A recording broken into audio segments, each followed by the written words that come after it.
Nigeria is usually ill-prepared for disaster management. The nation keeps losing precious lives and property worth several billions of naira to avoidable accidents. How should we prepare for an emergency? And when it happens, how do we manage it? Tonight, we'll have with us an expert in disaster disaster and rescue management. In fact, he's a consultant, Dr. Adeloye. He's a United Nations consultant on emergency preparedness and disaster management. Very warm welcome to Newsnight. Thank you so much.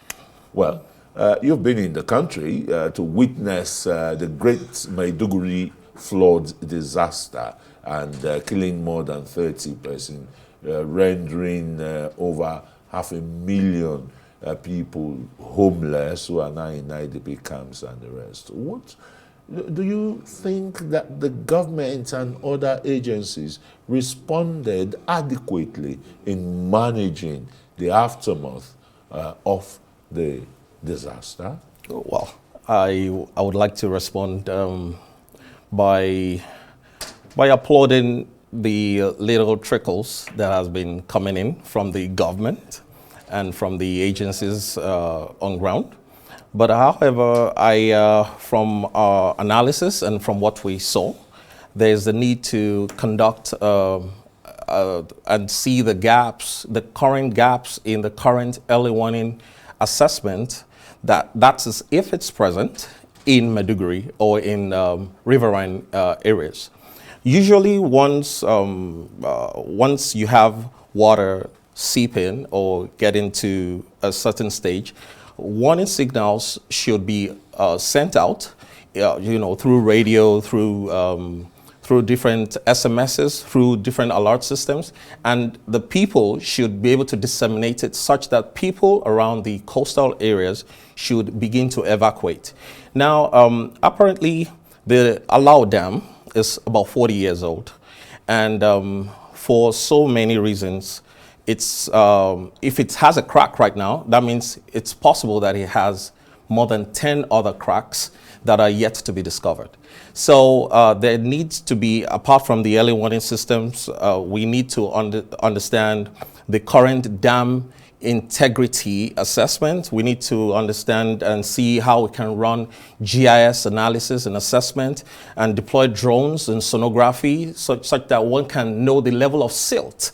Because that is embedded there. Yes, but it builds up. And once it builds up, it would affect other things like the drainage system, especially in a place where at some points in time you have water, you have flood, you have rain, and then you now have a dam that is going to burst or release water. So once you have a combination of both, there is an imminent disaster waiting. Yes, and then apart from that, the current evacuation measures.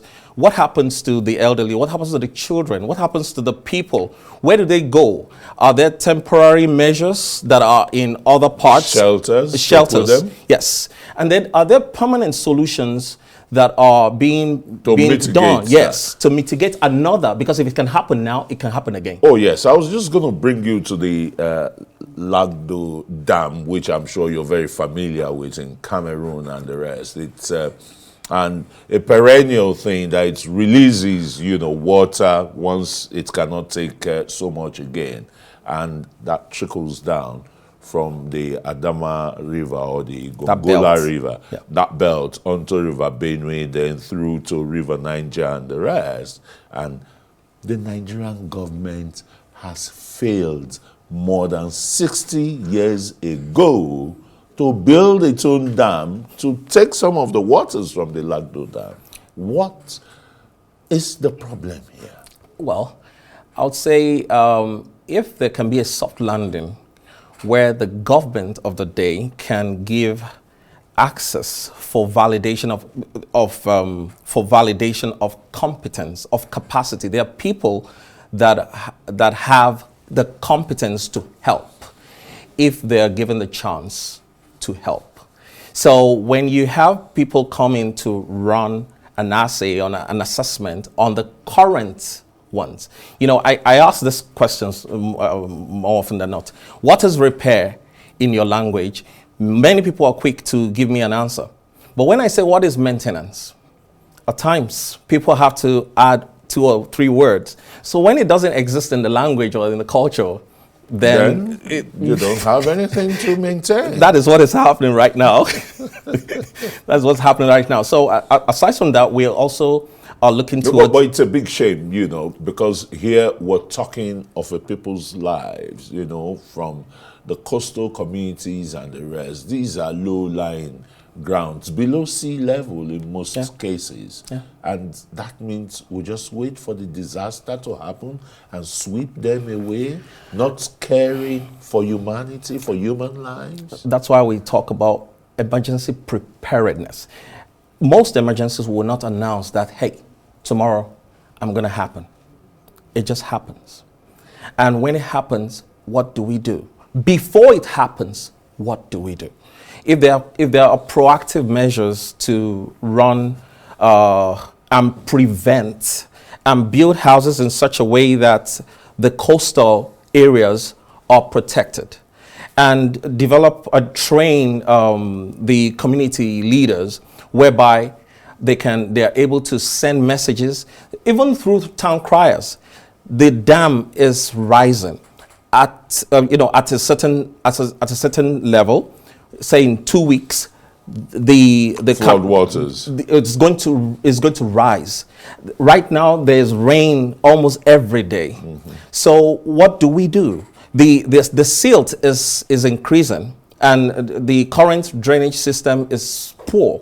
What do we do about increasing the channels such that water can effectively flow freely? Yes. So those are things that one should take into cognizance, as well as providing, apart from the rehabilitation that is currently ongoing, we should also look towards disease prevention surveillance, because we have people right now that died from the flood. Mm-hmm. So imagine the post-trauma that is ongoing right now, the mental torture that is ongoing right now. What about disease surveillance, waterborne diseases, cholera? They're being put inside. Which are very imminent. Yes. Yeah. And then water filtration, where you're living around water, there's a flood, but you don't have water to drink. So little things like that would also contribute to a higher incidence of mortality of disaster, if not well addressed. Let us quickly look at rescue management in Nigeria before we go. It's not so palatable from what we saw in Maiduguri. I tried to compare it to the great flood at the turn of the century in Southern Africa, where you found the South African Air Force plucking, a particular incident that is ingrained in my, mind, is that woman who gave birth on a tree along the Limpopo River, which is crocodile infested, and you got the South African Air Force to pluck that and rescue her. We don't see things like that. Yeah. Even ambulances. The next time you walk on the street and you see an ambulance, what comes to the mind of the average Nigerian? It's been thought that the ambulance is used as a hearse to carry coffins, because that's the regular thinking. Whereas outside the country, ambulances are used in transporting emergency cases. They're using transporting people, but in Nigeria they're using carrying corpses. So we hope if the government can give that soft landing for people to train. When you give fish, it will just last for a day. But when you train people on knowing this is an emergency and this is how to prevent it, or this is how to address it, then everybody will be on their way toes, to on their guards. Yes. Yeah. Well, sorry, I wish we got enough time. Time is never usually enough. Exactly. Dr. Adeloye, is a disaster and rescue consultant of the you so United much. Nations. Thanks for coming on News 9. Thank you so much.